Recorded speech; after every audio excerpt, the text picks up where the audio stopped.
business.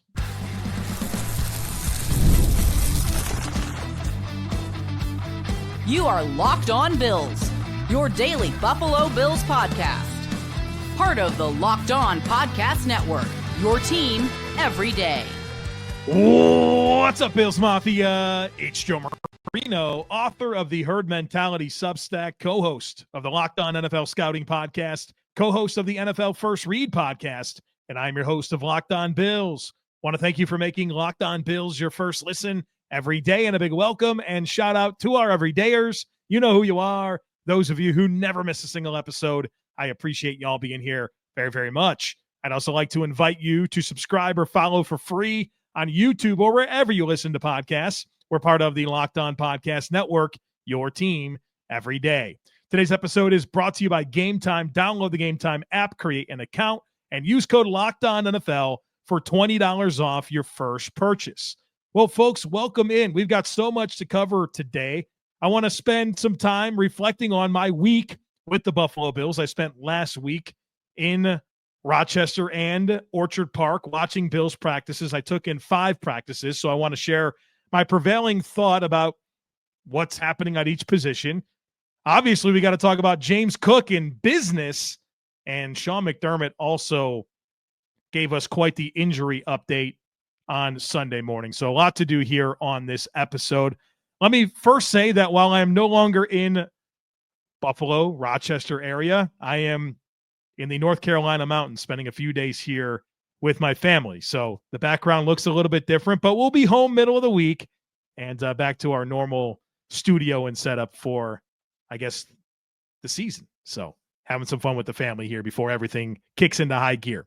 All right, Sean McDermott gave us a big injury update. I want to start with Khalil Shakir, who left the return of the blue and red on Friday night with an injury, and now we know that he is week to week with a high ankle sprain.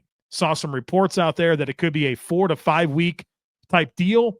Khalil had a high ankle sprain last year. He missed one game. He tried to play through that Baltimore game, but he wasn't right. And now we got to see where this goes. Obviously, he's going to miss quite a bit of time here. Obviously, we know who Khalil Shakir is and what he can offer, and I think it's very important for him to get this ankle right. We don't want this to be something that's going to linger all season long. As a player that I think most expect to be the highest targeted guy in this offense. And so wanting to get this thing right, but obviously another injury, and this one, he's not coming back this week. It's going to be a couple weeks here at least before Khalil Shakir is back on the field. Other players that didn't practice on Sunday. Offensive lineman Cedric Van Pran Granger, who has yet to practice at all during training camp. Cornerback Maxwell Hairston with the sprained LCL. He's going to miss several weeks. Offensive lineman Alec Anderson with the knee scope. We already mentioned Shakir. Safety Cole Bishop with the quad injury. Wide receiver Curtis Samuel. Linebacker Dorian Williams. Wide receiver Caden Prather. Linebacker Shaq Thompson, that's the other player that left on Friday night. He has a hamstring injury. Taylor Rapp has a knee injury. He didn't practice on Sunday. And then Tyler Bass still working through that pelvic soreness. So long list of guys not practicing. And we had some players that were limited in Sunday's practice. Wide receiver Josh Palmer with the groin injury. Fullback Reggie Gilliam with a groin injury. Linebacker Terrell Bernard and right tackle Spencer Brown. Now, Bernard and Spencer Brown, it's good that those guys are ramping up. They were limited in practice on Sunday. Spencer Brown activated over the weekend. So those appear to be trending in a good direction. So all those players didn't practice, and Sean McDermott let everyone know about it during his press conference before practice. And then practice happens, and James Cook is not in uniform. He's in street clothes. And McDermott didn't say anything about it. And Elena Getzenberg reported after practice, she went up to James Cook and asked why he didn't practice today. And James Cook said, business. Elena followed up and asked if he's going to practice tomorrow. And he responded with the word business. Elena on X shared that Cook just kept repeating business over and over. Elena also reported that the Bills had no comment on Cook not participating in Sunday's practice. So I guess the drama has officially begun. He missed a mandatory practice. And it's a signal to me that this is now a hold-in situation. He showed up on time, practiced in full, and then I guess he had some thoughts over the weekend and decided it's time to hold in and force the issue a little bit. I found it interesting that Tom Pelissero reported on Sunday that the Bills and James Cook have been in constant contact and are not that far apart. That actually aligns with some rumblings that I heard earlier in the week, and I kind of put a little Easter egg out there in the podcast, and I put a little Easter egg out there in our Discord channel, that it felt like things were trending in a good direction, which aligns with Tom Pelissero's report. But obviously, James Cook has found it now necessary to not practice and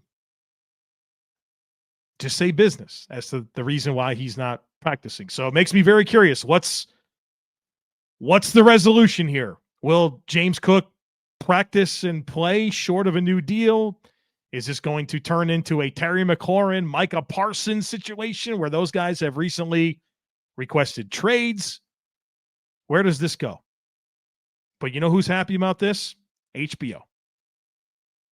Hard Knocks comes out Tuesday night. What a way to end the episode. What a cliffhanger, right? You introduce the Bills.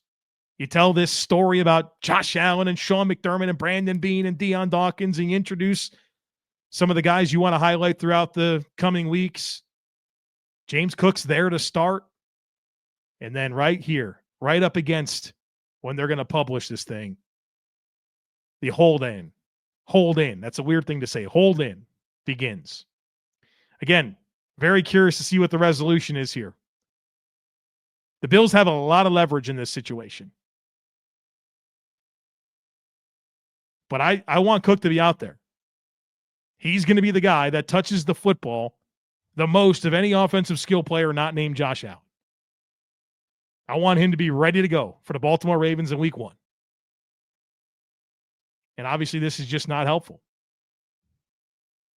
Now, I have a level of confidence in James Cook and the caliber of player that he is, that he can miss a little time, but now this is officially something that we have to monitor, and we no longer have the warm fuzzies that the year's going to play out, and we'll see what happens. It seems like James Cook is forcing the issue, and I don't know if that's going to work. I really don't. Brandon Beane has never been held over the fire and caved, right? We've not seen that happen yet. So we'll see. We shall see. We'll keep you posted here. Obviously, this all coming together on Sunday afternoon.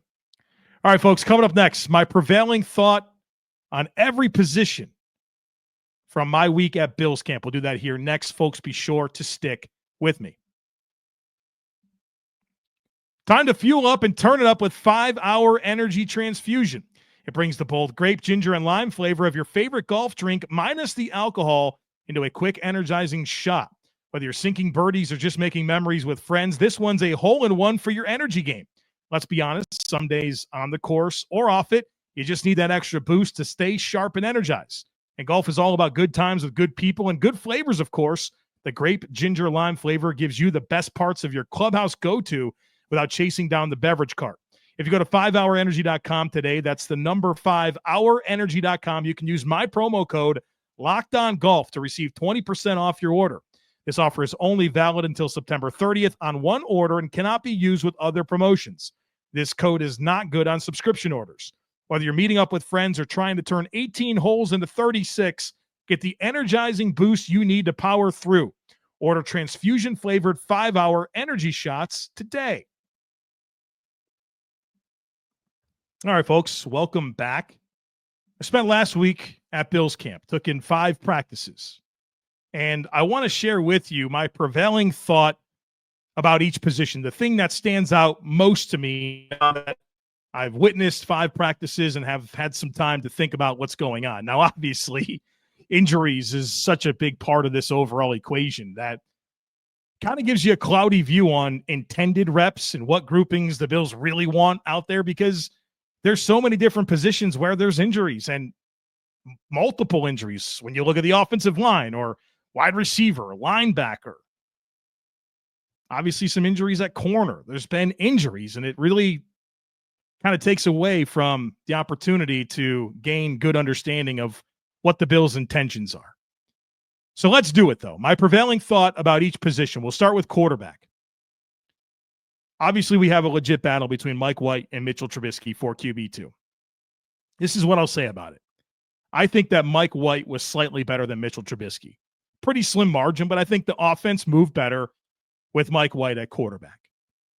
Now, what Trubisky has going for him is mobility. He can move better, and he probably has a little bit more arm talent. Mike White, while he is far less athletic, I think he processes a lot quicker and he throws a more accurate football.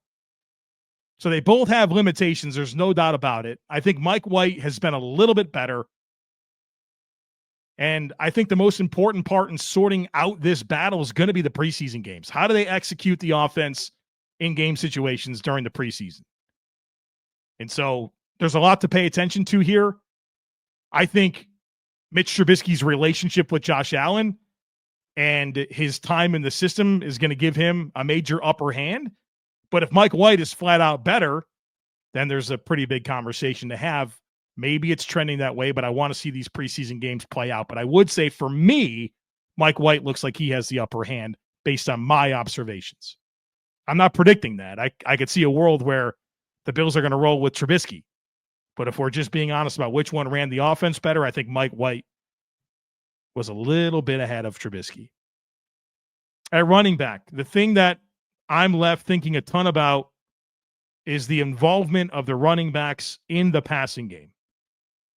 I've been through it several times on this podcast, but when you look at all the metrics that the Bills had throwing the ball to running backs, comparing them to other teams throwing the ball to running backs, the Bills were the best in the league at it, and they didn't do it that often. So all the efficiency metrics are tremendous, and some of the volume metrics are tremendous as well, but they were 20th in passing attempts to running backs.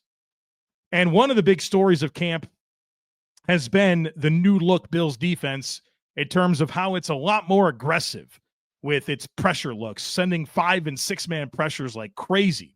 And so part of me wonders if the increased targets to running backs is rooted in, hey, a lot of rushed throws, getting the ball to the check downs quicker, or is it more of intent, right, that the Bills actually want to get these running backs going a little bit more in the passing game? I'm hoping it's that, because good things happen when the Bills throw the ball to running backs.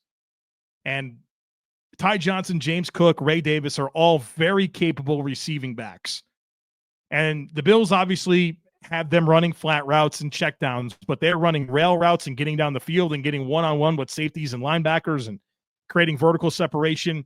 You saw some screen game. Point being is that in observing these practices, there was some type of emphasis on throwing the ball to these backs, and I hope that continues in the regular season, because I think it can really take this Bills offense to another level. At wide receiver, the story is definitely Keon Coleman. We've talked about him quite a bit, and it's because he's earned that conversation. Now, there's been some drops. There's no question about it. And they're frustrating drops because you see him make these spectacular catches, and then sometimes it's right on the money on an in cut, and it goes right through his hands. And so if you can set that aside and appreciate the plays that he has made, doing the things that you'd expect Keon Coleman to do, being the player the Bills drafted him to be, big-bodied, physical guy that can win on the perimeter, that can go up and get the football and win in contested situations and battle with physicality to create leverage and an available target for the quarterback. He's been doing that at a high level. Not without some issues. You're still not going to watch Keon Coleman and see a guy that has easy acceleration or dynamic separation quickness. But when you think about the type of player he's cast to be, I think you saw a good version of that. And, you know, I'll tell you this, there's a lot of injuries at receiver right now. And that's put some different guys in the mix. Christian Wilkerson is getting a lot of run with the first team. He's 28 years old, spent a few years with the Patriots, a few years with the Rams. Stephen Gosnell, an undrafted free agent out of Virginia Tech, he's getting some opportunity with the first team. You're seeing some different guys worked in. But when the Bills were in 11 personnel, Keon Coleman, Josh Palmer, Khalil Shakir. Those are the guys. And so I'm left quite curious about Elijah Moore's involvement or Curtis Samuel's involvement, or if one of these other guys can crash the party and be part of this top 5. But I think the story is Keon Coleman. The other story is the injuries and the different guys that have gotten opportunities. And then, what does that mean for Elijah Moore and Curtis Samuel, who have missed quite a bit of time? But I feel really good about the direction of Keon Coleman. At tight end, I want to talk about Dalton Kincaid. I thought Dalton Kincaid was really good. Now, he missed 1 day of practice, so he practiced 4 of the 5 days that I was there. He missed the 1 day with knee soreness, and that caused a stir. But I feel like there's been a lack of discussion surrounding Dalton Kincaid, and I think part of that is because of the hype that was built last year. Joe Brady even recently said that Dalton Kincaid was our best player at camp last year. And I think Kincaid's been really good, whether it's winning on some corner routes and receiving accurate throws from Josh Allen down the field, working the underneath stuff with some runaway routes. He had an amazing catch in the corner of the end zone. Tight window, was able to create a leverage advantage and go make a play on the ball for a red zone rep. I really like what I saw from Dalton Kincaid and, specifically in his work with Josh Allen. But I think everyone's a little hesitant to say, yeah, I think this is going to work, right? I mean, a level of disappointment from last year. The hype train kind of fell flat. I thought he had a good 4 days of practice from what I saw.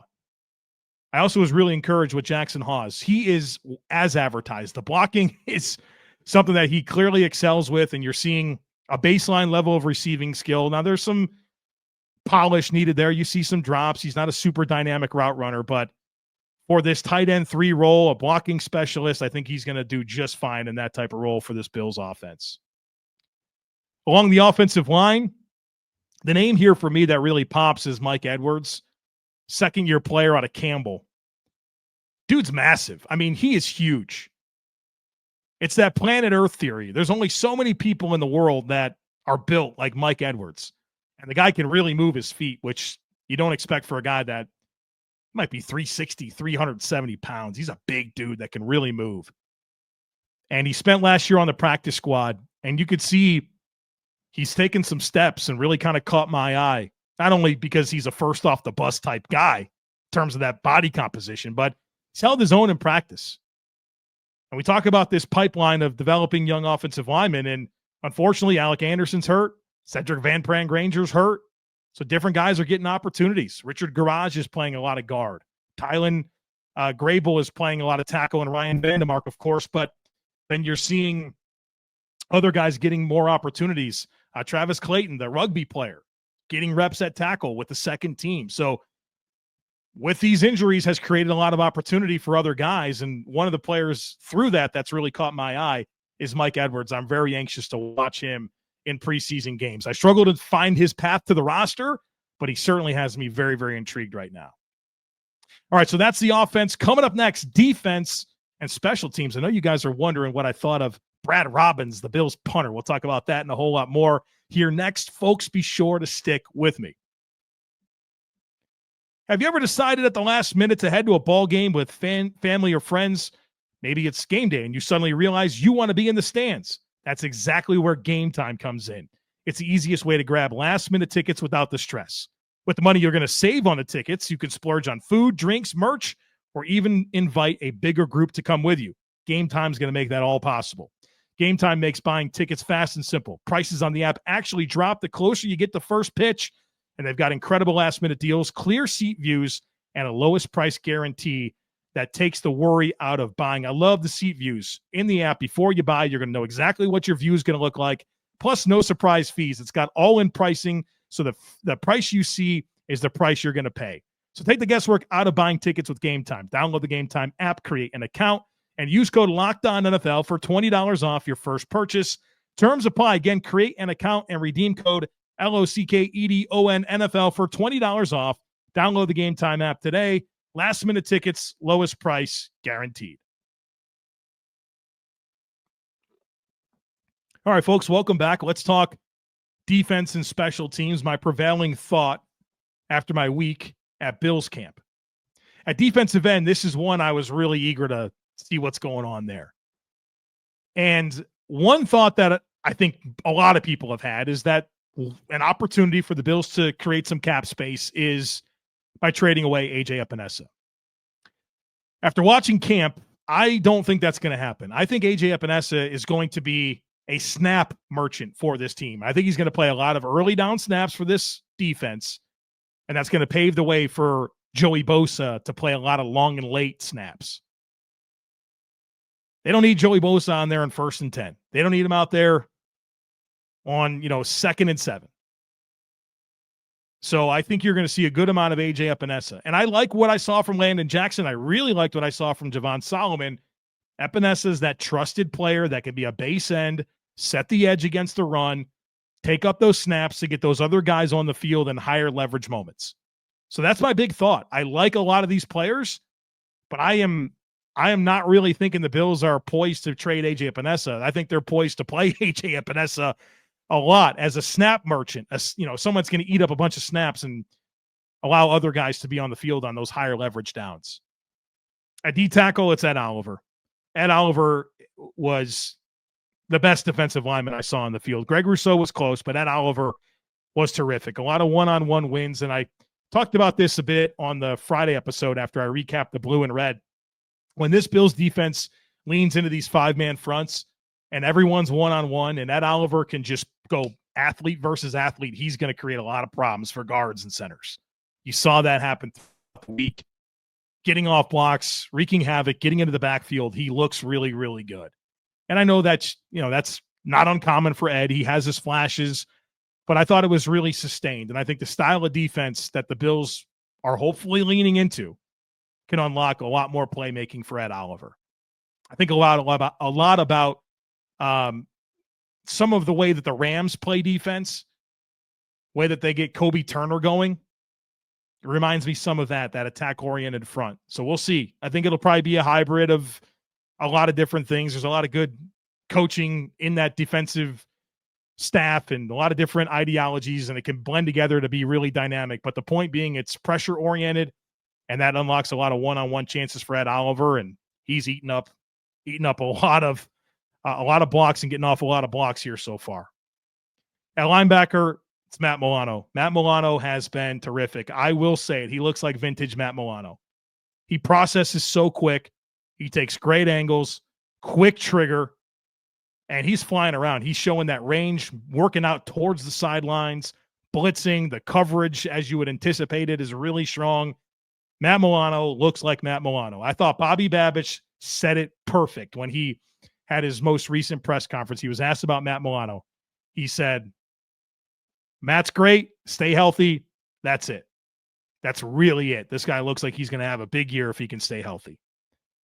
Which leads right into corner, where I won't go as far as to say it's vintage Trey White, but Trey White absolutely looks like a guy that could be a serviceable starter across from Christian Benford. And look, it's unfortunate that Maxwell Harrison had the injury that he did. You heard me say it pretty early into my week. I think Trey White's going to make it real tough for Harrison to start early on. And obviously, Sean McDermott came out and said it. There's no way around it. Maxwell Harrison, when he gets healthy, he's going to be behind. And the Bills now have a crutch, if you will, to not only give Trey White his opportunity to write his redemption story, but for Maxwell Harrison to take the time that he needs to be ready to go to then elevate the ceiling of the defense in all the ways that we've talked about for the last several months since the Bills drafted him. But Trey White looks strong. Obviously he's got a high football IQ, and the way that he can leverage routes and leverage route combinations and restrict throwing windows based on how he positions himself. You can tell that football IQ's there, but there's an intentionality about the way that this guy is interacting with the rest of the corners. I mean, you want to talk about mentorship and leadership. It's on display all throughout practice. Trey White is dialed in, and he's playing good ball himself, but he's also helping his teammates be the best version of themselves. It's really cool to see. At safety, my prevailing thought here is that the Bills' intent is very abundantly clear to me that they want Taylor Rapp and Cole Bishop to be their starting safeties.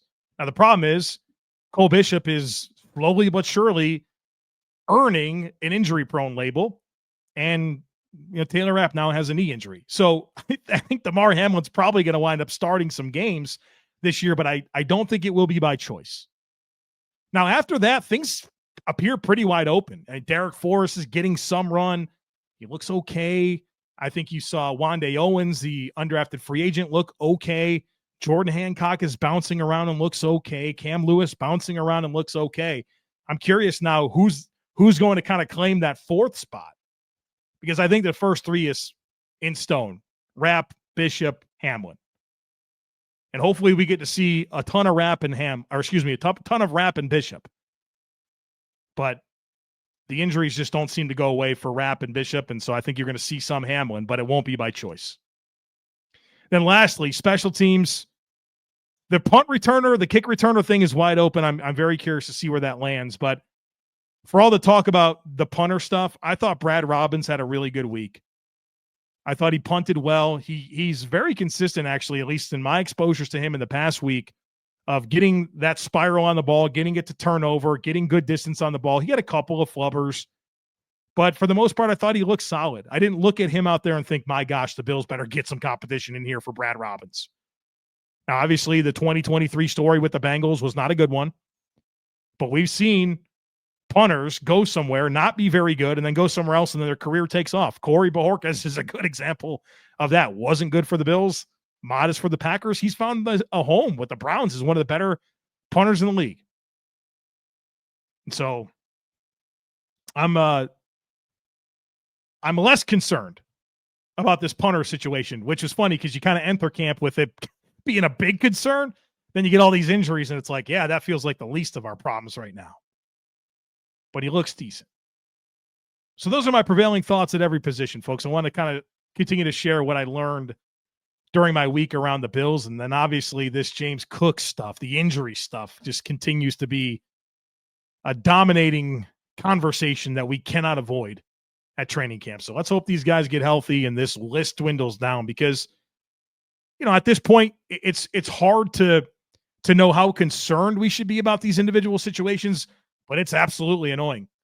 And like I always say, reps either matter or they don't. And there's a lot of important players missing a lot of reps right now. They got a preseason game this week. So we need this to change quick. And the challenge is, you probably feel like I do. You know the list of injuries, and then you just wake up every day and you're like, all right, what's the next one going to be today? Can this go away at some point? I know we're all rooting for that, but doesn't feel like we're getting any closer for now. But tomorrow's a new day. We'll see what it holds. All right, folks, that's going to do it for us here today. As always, I kindly ask that you share, subscribe, rate, and review. Have a great rest of your day. Go Bills. And I look forward to catching up with you again real soon.